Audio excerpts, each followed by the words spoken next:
Welcome back. Now, ever since the days of Beatlemania, successful bands have been followed by hordes of hysterical fans.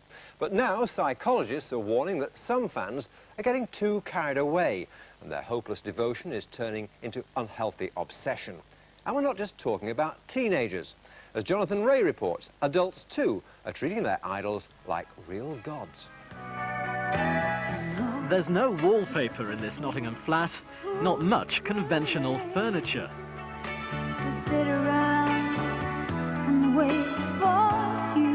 There are lots of photographs, though.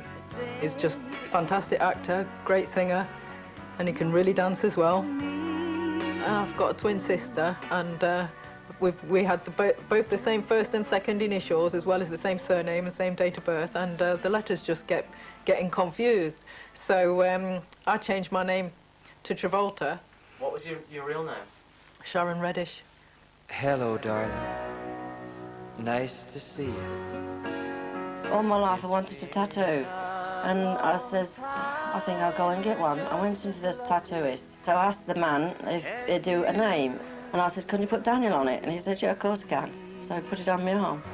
She lives in Rutland, but hers is a heart that belongs to the Emerald Isle. Barbara Coleman has followed Daniel O'Donnell around Britain and Ireland. Sharon Jonette Travolta, meanwhile, has done without cars and holidays for her fantasy man. Over the last 22 years, I reckon I've spent possibly about £10,000 on him. I think I am his #1 fan, and he sent me a signed photo as well, saying to my #1 fan of all time. This is what I call the shrine, and every time I went to one of Daniel's concerts, or found something of Daniel, like went to Ireland, like we bought some peat back from the peat bog, and some sand, and we even went to Daniel's church where he sings at Christmas time, and there's a vicar there, and he gave us some holy water, and I kept it ever since. I've never opened it. I've got a copy of his birth certificate, and I've got pictures of him from when he was 3 months up to like 20 years, and then every year after that up to the present day. Yes, I'm bonkers. If it doesn't interfere with anything else in your life, there's nothing wrong with that. You know, people might think, oh, well, she's a bit strange. Close your eyes and I'll kiss you. But when does a hobby become more than slightly sinister? When does a passion become pathological? After Elvis, the screaming of teenagers became ever more shrill with the Fab Four. But in 1999, the commercial pressures on a Birmingham girl like Jodie Gibb are much more intense. You feel lonely, like you feel like people don't want to know you. Like my friends after concert just don't want to be around me because they know how depressed I get. You get depressed, you don't want to eat, you don't want to sleep, you just want to constantly watch your videos, read your books. You just want to feel as close as possible as you can to Boyzone. Flamboyant impresario Tom Watkins peddled Bros and East 17. He doesn't see much of a problem. As long as they're really not hurting anybody, you know, I don't see anything that we or society or a psychiatrist can necessarily do to it. Until the novelty wears off, and perhaps it never will, and why should it? Unless it's specifically, you know, harmful to their health or somebody else's health, I don't see any reason to discourage it. You tell that guy to live with me for a week after the concert. Now, he doesn't see the other side of it that we have to go through.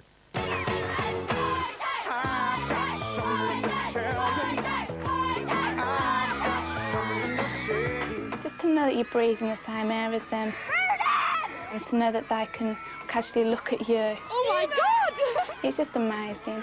But afterwards, then that's when it all builds up. That's when everybody goes down. To know that they don't know how long it is until you're going to see them again. He just snowballs them. So they're buying everything. It cost me a fortune. I buy 2 copies to help them get to #1, but also one's my Walkman, so I buy tape, and the other's a CD. It just makes you feel better to know you're helping them get to #1, to make them feel happy, because when they're happy, you're happy, and that's the best feeling in the world. Where you would typically, you know, 10 years ago target a kind of 16, 17, 18-year-old record buyer, now we're targeting 8, 9, 10-year-old record buyers who have actually got disposable income in their pockets. You get so depressed, and that is the lowest of the low when you feel suicidal, and you don't want to just be around no more. She was going out, as far as I knew, staying at a friend's house. When really we was camping for like all night for Boyzone tickets, and he found out, and I was grounded. You know, I threatened to go and take all the posters down and everything, and she's actually standing there screaming. He threatened me quite a few times to take me to see a counsellor because I was that bad. She'd have gone and killed herself. She really would. She was suicidal.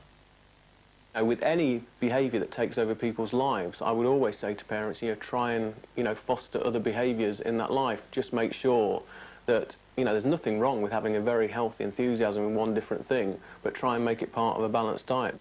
I think it's all a part of a child growing up. And I think it's the most natural set of behaviour. Why shouldn't you want to better yourself or fantasise about a better lifestyle? Parents are just going to have to watch out, they really are. Because one day their kids will be the same. This is what I live for, really, Boyzone. I know it's an extreme, but Boyzone in my life, really.